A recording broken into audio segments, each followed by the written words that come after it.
넥슨의 라이브입니다. 자, 후토크 들어갑니다. 이게 지금 현재 36라운드 끝난 다음에 바로 업데이트된 순위입니다. 자, 순위를 보면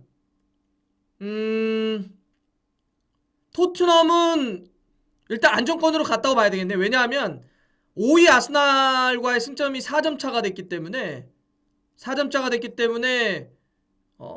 일단 남은 경기 2경기를 고려했을 때 정말 한 경기를 지더라도 토트넘이 한 경기를 지더라도 4위 안을 지킬 수 있는 순위이기 때문에 1승만 하면 뭐 지금 그냥 4강 안에 지킨다는 거니까 일단 토트넘은 안정권이고요. 첼시도 첼시하고 근데 아스날은 잘 모르겠다. 왜냐하면 아스날이 2승을 할 경우는 이제 첼시도 있으니까 맨유는 어려워요.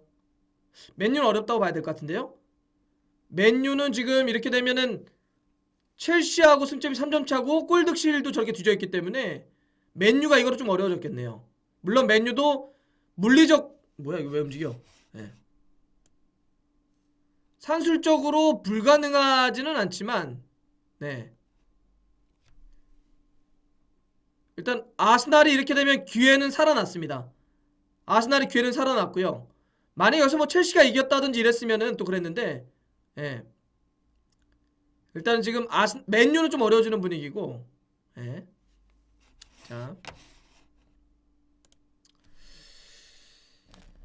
자 그러면 일단 오늘 맨유와 첼시 경기를 한번 정리를 좀 해봐야 될 것 같은데 야 그 대야 이거 오늘의 경기 정말 대야로 얘기할 수밖에 없을 것 같은데 정말 전반전 초반전에 보여줬던 맨유는 거의 시즌 베스트 경기였어요. 초반에는 정말 굉장히 뭐 선수들의 각성된 어떤 플레이 전체적으로 전략적인 어떤 수싸움 선수 개개인들의 오늘 예를 들면 루카쿠 초반에 보여줬던 거 루크쇼 전체적으로 뭐 레시포드 마타 에레라 다 굉장히 좋았어요. 굉장히 좋았습니다.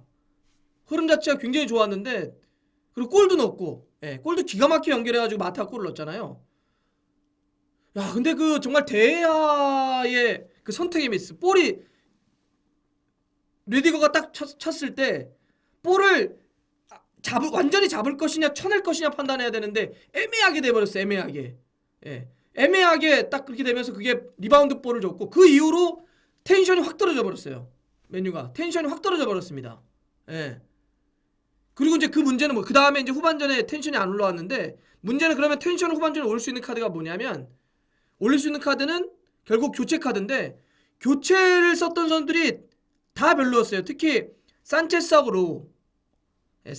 로우는 후반전에 들어와서 실수도 많이 하고 보이지도 않고 그러니까 뭐 후반전에 변화될 카드도 없었습니다.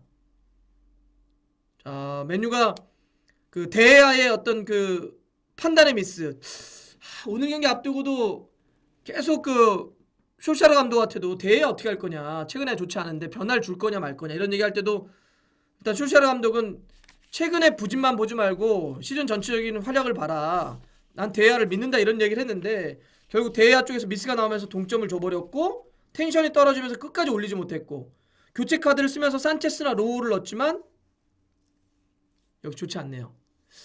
이 경기는 영구 현지에서 살생부더비다. 챔스를 가냐 못 가냐가 결정되고 그 여부에 따라서 선수단의 어떤 대폭적인 어떤 변화가 아마 가해질 것이다.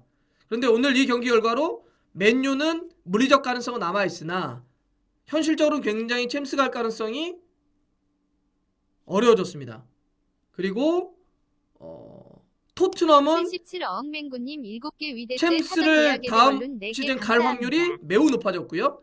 나머지 한 장을 첼시와 아스날이 싸우는 구도로 좀 좁혀졌습니다. 좁혀졌는데 결과적으로 맨유가 굉장히 아쉬운 무승부가 됐을 것 같고 첼시는 그래도 마지막까지 계속 뒷심을 보여주면서 이거를 동점까지 끝냈다라고 하는 건 첼시에겐 또 의미가 있지 않을까. 자 이로써 제가 봐서는 맨유는 사실 뭐 이번 시즌 어느 정도 성적이 있다고 하더라도 지금 리빌딩이 필요한 상태인데 맨유는 올 시즌 끝나면 굉장히 큰 폭으로 변화를 줄 수밖에 없는 그런 상황에 직면했다 이렇게 볼 수 있을 것 같습니다. 자, 좋아요, 구독 걸립니다. 알람 들어갔어요.